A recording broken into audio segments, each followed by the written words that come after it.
I'm about to tell you the most ironic story behind Rockefeller medicine.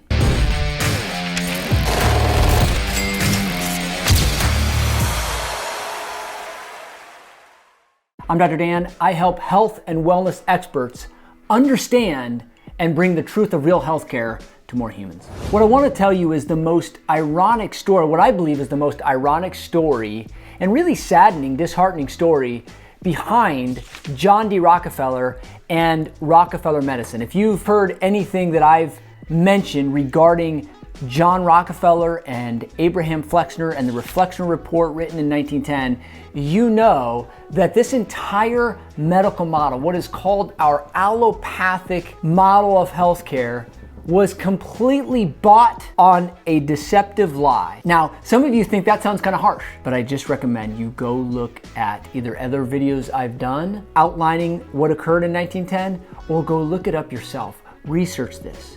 In 1910, the Flexner Report came out. This reset all of healthcare in the United States, which became the entire Western world, which many have adopted since then. And everything was based on a symptom and a condition, that we are now going to treat those like the enemy of war with drugs, radiation, and surgery.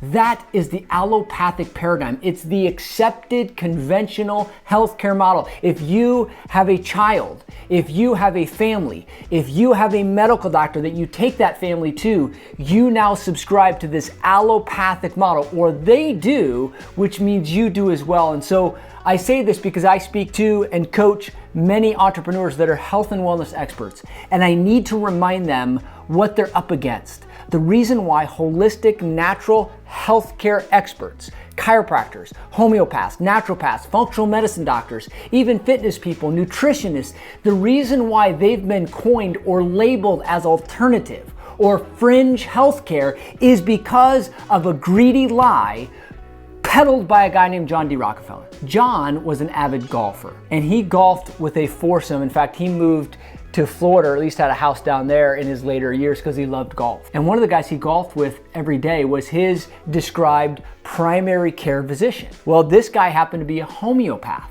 And he asked him one day, what will it take for us to be golfing at 100 years old? And his osteopath gave him the protocol. He set out exactly what he should do, what he shouldn't do, what he should eat, what he shouldn't eat.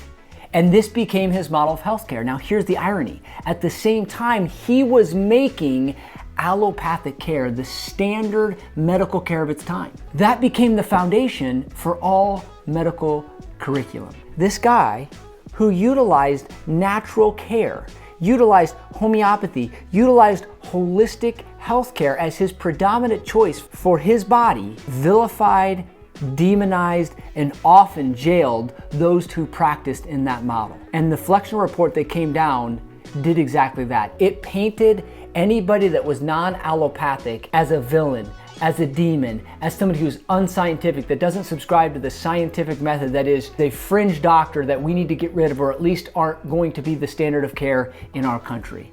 Yet here he used it, and actually he lived to 98 years old. That was the crazy part. John lived to 98 years old. His homeopath actually only lived to 87, so they didn't get to golf till they were 100, not even till he was 90. So do you start to see the trickle-down effect that this had? Now here's the other piece of the story that I think is pertinent. John Rockefeller's dad left him when he was just a kid, cheated on his mom, and went on to have a different life with a different woman and created a different family. Well, clearly that affected John. And what he saw his dad growing up doing was equated as being a snake oil salesman at these circuses and festivals. He would take this lotion or this cream that he claimed could heal all these problems, be a remedy for these certain conditions. And so he became known as a snake oil salesman. And something tells me, when I study human psychology, that part of John's initiative to demonize, vilify, and often jail a lot of these natural holistic practitioners through this Flexner Report was to get back his dad. Sweet, daddy issues. Now, do I know that? Not really, but it is my opinion. And I just find it to be one of the most ironic things that this guy bought all of healthcare. And again, you study AMA, FDA, how big medicine became big pharma. And even to this day, 113 years later from the Flexner Report, we still live out that model. That healthcare in this country is known as drugs and surgery. all based on the medical curriculum that changed in 1910 and has been set in stone to this day. Why do I talk about it? Why do I coach people about it? Why do I bring awareness to it? Because most of the causes of health problems today go unaddressed and uncorrected because of our allopathic paradigm of care. It's the standard of care. Allopathic, again, means the treatment of symptoms or conditions with drugs or surgery or radiation. That is our form of healthcare. And as I like to say, if that was the answer to healthcare, then healthy people would take more drugs. But they don't. The drugs are intended to numb a problem or to cover up a symptom. But that's what our allopathic model is all about, and that is what the predominant school of thought in all medical curriculum. All medical schools taught that starting back in 1910 because of the Flexner Report. John Rockefeller was the foundation of this, and he bought it. He was the first billionaire. He bought it with his money, with his power, with his greed, all while he never participated in it. That is the ironic part of the story. And so I get pretty passionate about this because I want more people to have doctors and health experts that look for causes of problems, address those causes so they can get the life and the health that they deserve. But in our country, it is so far from that when 7 out of 10 people are taking drugs, not because they want to, because they think that's the only solution for the problem. All the while, most of the causes of these problems and eventually get worse. So I won't stop talking about this. I wanted to share that ironic story. John D. Rockefeller started this mess we call healthcare, and there is a way out of it, and it starts grassroots. I want to help you. If you're a health practitioner, you want to know how to build your practice better by overcoming the trust issues that dated back to 1910, I can help you. I will show you the formula. Click the link below. In the meantime, make sure you tell the truth, because we surely know John Rockefeller didn't.